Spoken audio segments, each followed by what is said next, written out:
It's Dan here. I hope you're having a fantastic day and your week is going great as well. We are on day 4 of our conversation on building the life you want. Today, we're talking about the part nobody wants to talk about, the setbacks. So here's what's going to happen. The moment you start trying to change your life, something is going to try to stop you. Sometimes it's the circumstance. Sometimes it's people. Sometimes it's you yourself, but it's coming. And people who actually build their lives the way they want are the ones who aren't avoiding the setbacks. They're the ones who handle them without quitting. One of the most important lessons we can take away this week is that if a setback happens, it's not a sign that you're doing something wrong. Setbacks are a sign that you're doing something. The only people who never face a setback are the people who never try. So if you're getting knocked down, you're getting knocked around, at least you're in the fight. Stay in it. So how do you handle the setback when it happens? The first thing you need to do is to expect it. Most people are blindsided by the setback because they thought the path would be a straight line. It's not, and it never is. Every meaningful path is messy, and there's plenty of detours, there's plenty of gut punches, and there's a season where everything you touch seems to break. It's not because you're off track. Just that's what the track looks like.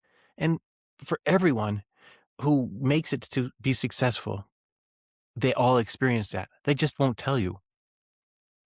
So when I was aircrew on the C-130, I learned pretty early on that perfect flight, it doesn't exist. The weather changes.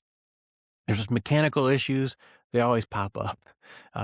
Plans shift. Sometimes we get different cargo than what you expected. The flight you briefed at 6 a.m. isn't the exact flight you fly, or it's not the same mission that you fly.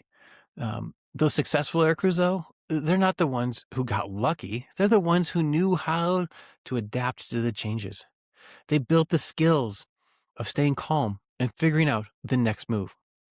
And this happens a lot, way too often when you're deployed. You expect one thing, you're briefed one thing, and then when you show up, totally different plan. Adapt and overcome. It's the mindset of success.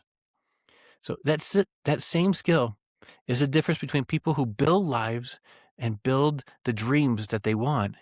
Those people don't give up. The setback itself isn't the problem. The reaction to it is the problem. So the second thing is to separate the setback from your identity. So this is huge. When you hit that wall, your brain wants to tell you a story. And the story usually sounds like, I can't do this. I'm not the kind of person who can do this. I knew I was going to fail, or I should have stayed where I was. That story is a lie. But if you believe it, then your dream is dead. So the real story is more like this. I hit a setback. The setback is information. It's not the verdict on who I am. It's just data. It's about what works and what doesn't. Now you know one more thing that didn't work. So what do you do with that data? That's where it makes a difference. So you're thinking, oh, my workout, it's not working. I don't need to quit working out. I need to change the workout. When my budget falls apart, I don't need to quit budgeting. I need to fix the budget. When the project at work, it blows up, you don't need to decide, oh, I'm not cut out for this line of work. I need to figure out what blew up and then fix it. Fix the root cause. That setback is a teacher. It's the lesson.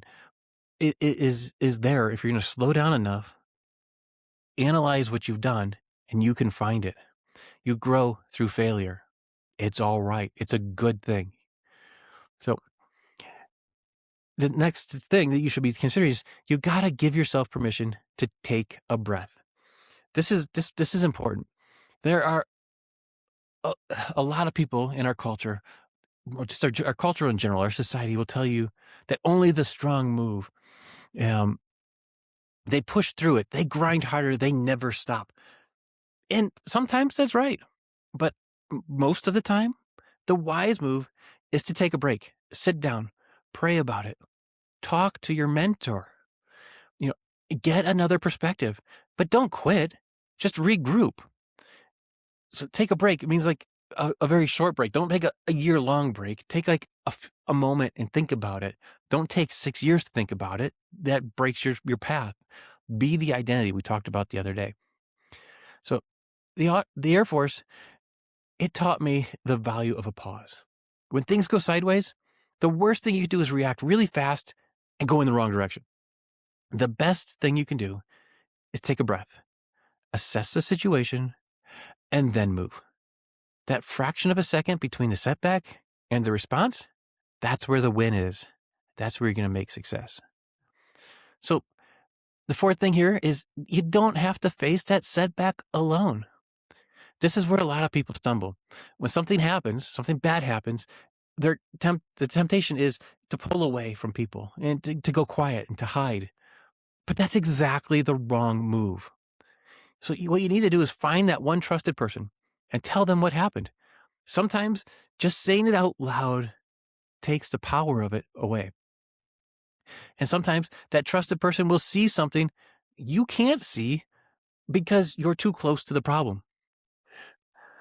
So talk it out with your trusted mentor. So tomorrow, we're going to discuss the concept of that trusted person. We call it your circle or your sphere of influence. So it's who you let around you when you're building something hard. But for today, know this. You're not supposed to do this alone. The strongest people I've ever known were not the ones who worked through and got successful without a support network. They were the ones who built a strong support network, and they used it. And they used that network when things went wrong. When there's a setback, they reached out to their network. So the fifth step we're going to talk about today, the final one, is you got to get back on the next plank. Remember we were talking about building a bridge on Monday and Tuesday. So each bridge is built plank by plank. That setback, it doesn't erase the planks that you already built. It just means that today's plank looks different than what you expected it to. You don't have to rebuild the whole bridge. You only need to lay the next plank and keep moving. And that's it. The next plank. Not the whole project. You don't need to solve it all because one thing went wrong. Not the rest of the year. The next thing in front of you, just do that. Just don't stop. Keep on keeping on. So today's action item, what setbacks are you carrying right now? Are you letting them define you?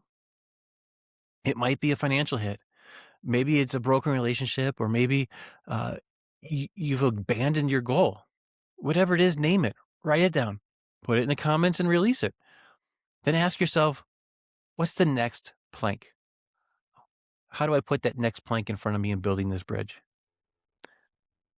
What is one small action this week to get moving again? You don't have to figure it all out today. You just have to take the next step. So tomorrow we're going to wrap up the week with our discussion about how you surround yourself and who you surround yourself with. Because those are the people, your inner circle. They'll either pull you up towards your goal and help you reach your dreams, or they're going to push you and pull you away from it with everything they've got, even if they don't mean to. So have an amazing rest of your day, and I will see you tomorrow.